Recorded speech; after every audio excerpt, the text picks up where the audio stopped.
Hello again, and welcome to another online creative talk. My guest today is someone fairly new to the performing arts and acting, but he's already made his mark as Claudius, Hamlet's devious uncle, in the 2020 Shakespeare in the Park season, and as the torn, very emotional John Proctor in the recent production of The Crucible at the PumpHouse. It's my pleasure to talk with Jony Gabriel. Hello, Jony, how are you? Hi, Mags. I'm good. How are you? I'm not too bad, not too bad.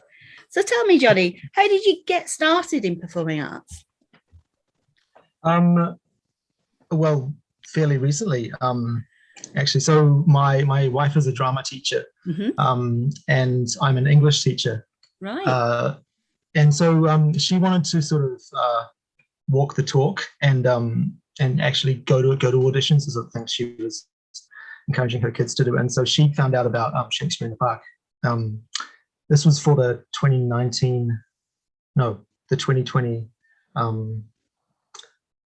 Macbeth.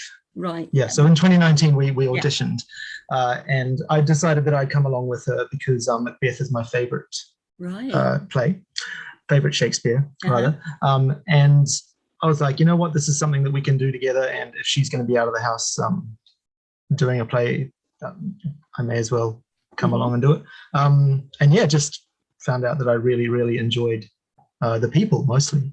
Right. And yeah, performing. So is it just acting that you've got as a performance talent, or are there other things that you've done before? I play the drums. Right. So I'm a musician. I haven't got a drum kit anymore, but I used to play in a few bands in my 20s. So I sort of was used to being on the stage in front of people. So that wasn't really a big deal. And being a teacher as well, the actual stage fright, that wasn't really a big issue for me. So that probably helped to overcome that. But yeah, one of the other reasons I wanted to get into performing on the stage or exploring it was because I wanted to explore writing for the stage as well. Right. And so I've started to take some steps towards writing plays and writing for the theatre as well. Right. And yeah, there's no better research than to actually do it yourself, I suppose. So. Yeah. So you're an English teacher by trade then? Yes. Yeah. So how long have you been doing that?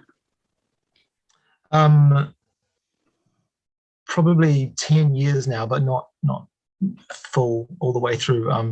So actual teaching years would be about 6 years. So I took some time off, right, to do a few other things. Yeah. But yeah, I'm back teaching English now. And what do you prefer, performing on the stage or performing in class in front of your students? Because as an ex-teacher, I know that's one big performance.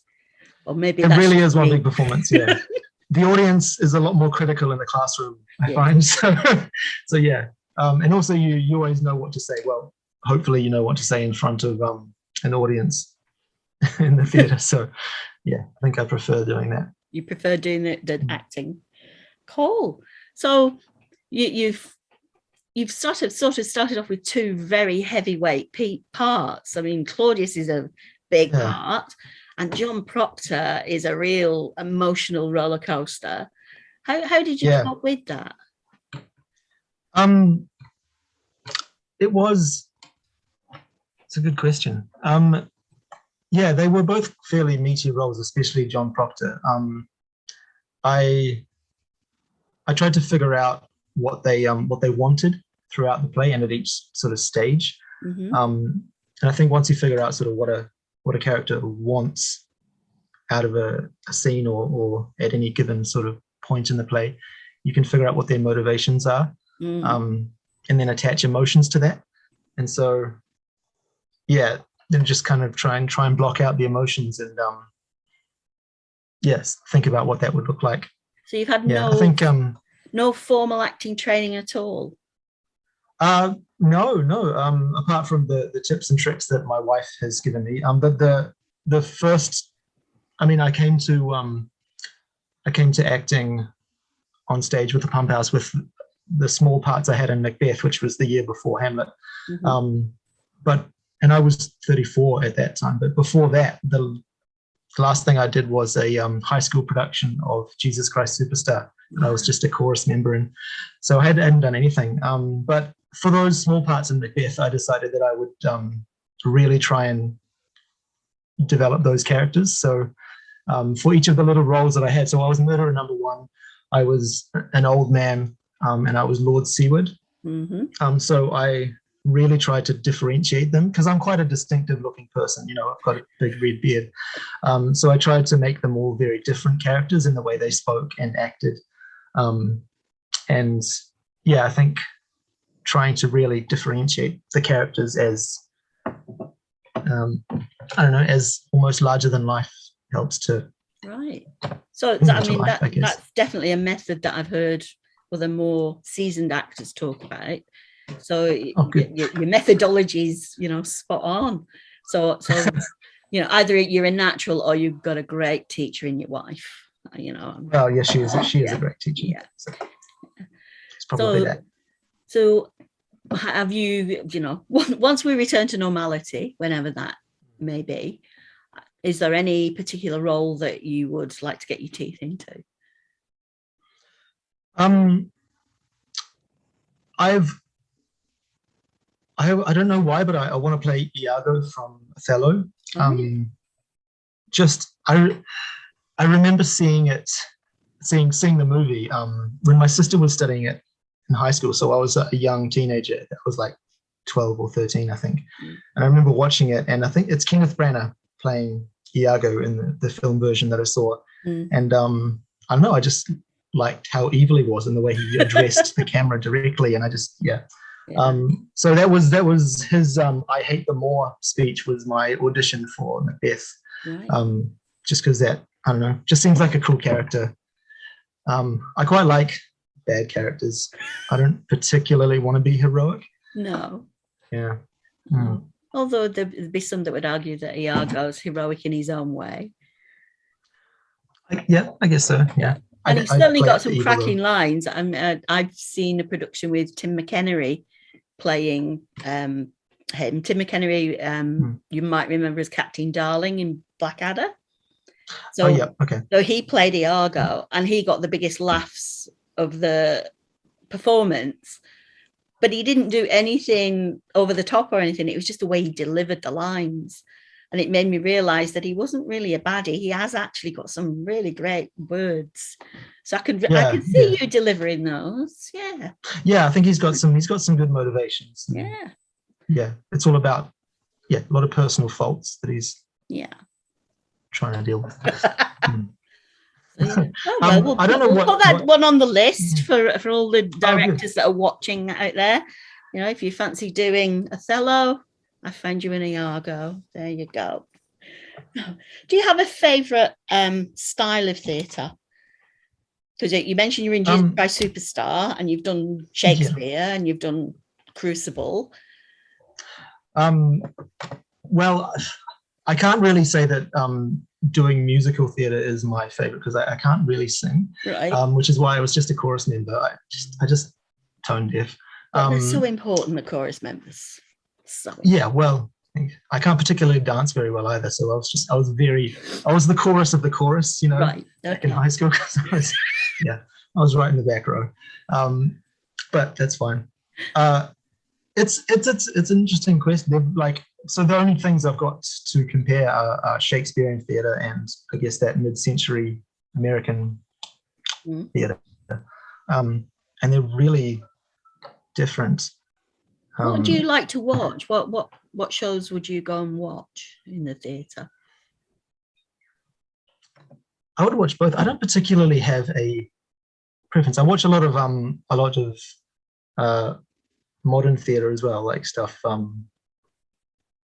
I don't know, things by young, up and coming, avant-garde sort of people. I can't think of any off the top of my head.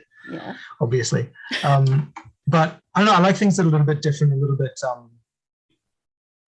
surreal, a little bit magical, and I particularly like things that are straight reality. Yeah, I like it if they're a little bit odd. Right. Which is why I think I like Shakespeare a lot, because there are certain especially that's why Macbeth is my favorite play, because it's lots of there's witches and there's magic and there's all sorts of stuff, and it's just taken as reality, and I really like that sort of thing. So if you had another bash at the Scottish play, is there a particular role you'd like to play? I think Macduff would be quite cool.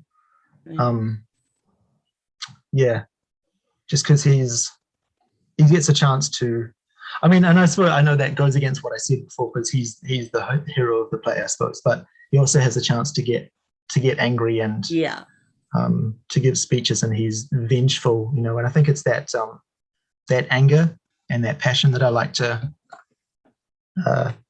show on stage, because I'm not really like that. I don't really get angry in real life, but I like to yell on stage.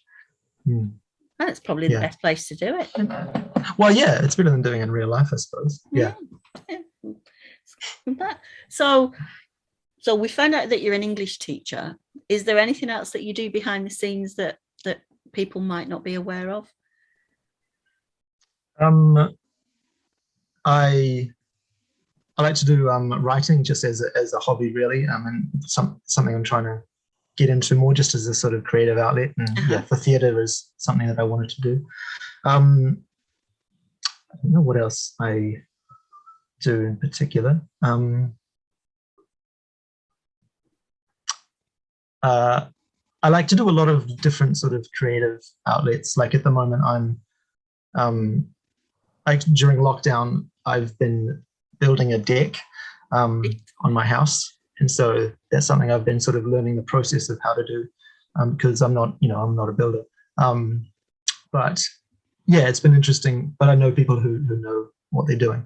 So I really enjoy having big projects that I like to just sort of learn how to do as I'm doing them and complete them. And I'm sort of got long-term landscaping plans in my garden. So that's what my creative outlet during lockdown has been, doing outdoor things like building and gardening, as well as doing some theatre writing when I can. Yeah, I'm just looking at the picture behind you over your shoulder. Is that one of your, or is that? No, that's a painting my wife bought when she was before she met me. Yeah, but it was the bookshelf though around the painting is something I made. Right. So I built the bookshelf to incorporate the painting. That was part of the deal. Yeah. of Gabby letting me create the bookshelf. Yeah. Cool. Mm-hmm. I thought I'd discovered your very hidden talent there, that you were a painting visual artist. No. I've tried to do drawing before, but I don't know. I don't think I have the patience to be an artist. Yeah. So you said, like, to getting through lockdown, you've been focusing on writing. Any particular style of writing? Are you a poet, a playwright, novelist, all of them? Probably everything except poetry. I really appreciate poetry, but every time I've tried to write poetry, I just can't. It's just cringy and terrible usually. But I really appreciate reading poetry, and I've got a few friends who are poets, and so I just sort of follow them and see what they're doing, and that's enough. It's nice to have people around you with creative interests that you can't do. I have a lot of friends who are artists, and I can't draw, and people who are poets, and I can't do that. But for my own stuff, so some short stories I'm doing, and working on a couple of short plays as well, doing a playwriting course through the PumpHouse, which is great. And that's a new form for me, so I'm practicing that a bit and working on a few long-term projects, sort of a novel of short stories. Yeah. But we'll see where that goes. I don't know. I'm not particularly good at finishing things sometimes. But it's not really the point sometimes. It's just to have a creative outlet, something to spend time doing. Yeah. So when the world is vaguely normal, yes, and the times that you've had at the PumpHouse, is there any particular thing that stands out? Have you got a particular favourite memory of working at the PumpHouse, performing, watching a show, backstage secrets you'd like to share? See, one thing I really remember is after the first showing of Macbeth, which is the first time I've been on the stage in front of an audience. Sort of that feeling that I really, really enjoyed that and want to do it again. And that's, yeah, so I have a very vivid memory of thinking that after that first performance, wiping the makeup off and going home and being unable to sleep because it was like really cool. Yeah. So I have that vivid memory. There's also a lot of things that happen backstage, like little rituals that you end up doing. You sort of do them on the first couple of nights and then you replicate them every time you go on. It could be like there was for Hamlet, as you walk on stage, there's a brick. And I'm pretty sure Meg saw me doing this and she started doing it as well. But there's a brick with a little hole in it. Yeah. And I every night before I went on, I put my finger in the little hole.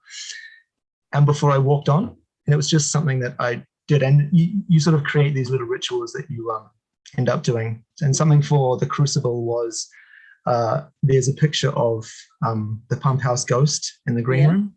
Yeah. And I would blow her a kiss before going on each night. And I did it the first night just as a sort of joke to myself, and then ended up just doing it and would feel wrong if I hadn't done that. I'm sure Peg appreciated that very much. I hope so. Yeah. It sounds like you've got this acting thing down pat, because having worked with actors for quite a while, all the things that they do have rituals, they do have things that they do things like put their fingers in holes in bricks, which people might think, it's a bit strange, but it's like the kisses up the wall inside the PumpHouse. Yeah. It's little things like that. Yeah. Mm-hmm. So without any drama, RADA, anything like that, you've picked all this up. Well, it's it's funny because when I was doing Shakespeare in the Park, it was with people who had experience doing it, and I sort of picked up that they were doing certain things as well. Like I was when I was Claudius, I was talking to Steph, who was playing Queen Gertrude, and she had a playlist that she would listen to, like a few songs that she listened to before she went on stage, and she wouldn't talk to anyone else for about half an hour beforehand. And I remember talking to Meg when she was playing Lady Macbeth, or really sort of noticing that she would disappear before the show started for about half an hour and not talk to anyone. And I realized it was because she had a really intense role, and so she was just kind of getting into that headspace. Yeah. And if you're backstage with all your fellow actors, there's a real sense of community, and everyone's a little bit silly, and everyone's really close at that point. Mm-hmm. And if you're around that friendly, nice sort of atmosphere, it's really difficult to then turn around and be a really intense, brooding person. So it just sort of made sense to do that. So I did that. So I separated myself from the rest of the cast, listened to angry songs, and didn't talk to anyone. That sounds very much method acting to me. I think you've been pulling my leg. I think you've done this before. It just seems to work, Yeah. Oh. Well, I mean, it works. Yeah, other people do it, so I thought I'd do it as well. And yeah, I feel like I'm just faking it the whole time, really, because I'm just mimicking what other people are doing, and it seems to be working. I think that's what 90% of acting people. I'm pretty sure. Anyway. So I think you've just worked it out and making it work for you, which is fantastic. I think you're right. It is. Yeah, it is. Most people don't really know what they're doing. They're just copying what other people do, and that tends to work. So just keep doing that. Yeah, but not everybody will do that. I mean, some people will come along and do you know, 2 or 3 of the minor roles. And I always say there is no such thing as a small role in Shakespeare, because everything is woven in. But, you know, there are some people who would just come along and not put any thought into that minor character, that person that's still part of the storytelling process. But you obviously took the time to put yourself in their shoes, and it's paid off dividends. I think it does, and it always starts with a voice for me, just putting on a silly voice that I think would match, and then you sort of build outwards from there. And I'm not going to say I'm not going to put on any voices now. But yeah, I sort of had 3 distinct voices, and you just sort of think about a famous actor or another character or someone that you know, and you just kind of mimic them, and that seems to work. So just starting with the voice is always my first. So you start with, and sometimes you get it wrong. I've heard of actors sort of saying, well, I find a pair of shoes, and the pair of shoes creates the character for me, and they work upwards. So finding something to hook on and creating that character is really important. Do you have a particular actor that you admire, that or you like to see them perform?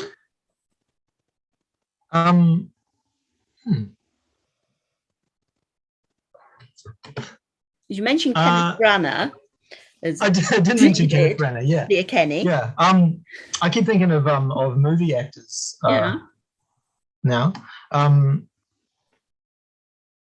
I really like. I like Simon Pegg, just because I've followed his acting career from when he was sort of doing sitcoms and stuff when he was young. And he's very similar in all his roles, but he's also plays lots of different types of characters, but it's always very distinctly him in everything he does, and I appreciate that. I can't think. See, being asked these questions, I can't think of anything else in particular. But I always enjoy watching him. You'll have a list of them when we finish. Yeah, I'll angrily send you a list of stuff. But don't be angry. Please don't be angry. Not angry at me, not you. Good. Just because it's lockdown and I can't come and get you. So feel safe. So have you got any advice for creatives in lockdown? I mean, we're at the point where we don't know what's going to happen next. You're not going to go back to school next week, which true. You're finding that hard? I was really hoping that the end of the holidays would mark the end of that certain sort of level of lockdown, and I'd be able to go and see face to face the kids, because it's difficult to teach online. And the kids, the students who are good at it are good at it, but the students who aren't, it's difficult to reach. In terms of for creative people, I'd say procrastination is an issue with you if you're anything like me. If you're a creative person. So my advice would be creative in different ways. So if you're procrastinating something, at least you're using another creative outlet to procrastinate your another creative outlet, if that makes sense. So if you're if you know you should be working on something else, but you spend your time doing another activity, at least that other activity is also a creative thing to do. So have a few things on the go, I suppose. Sound advice. Well, thank you very much for sharing the inner workings of Jony Gabriel with us. And we you're welcome. Thank you for the invite. My pleasure. And we look forward to seeing you on a stage near us, hopefully in the not too distant future. Not too distant future, I'm sure. You can't keep me away. Good stuff. Thank you, Jony. Thank you.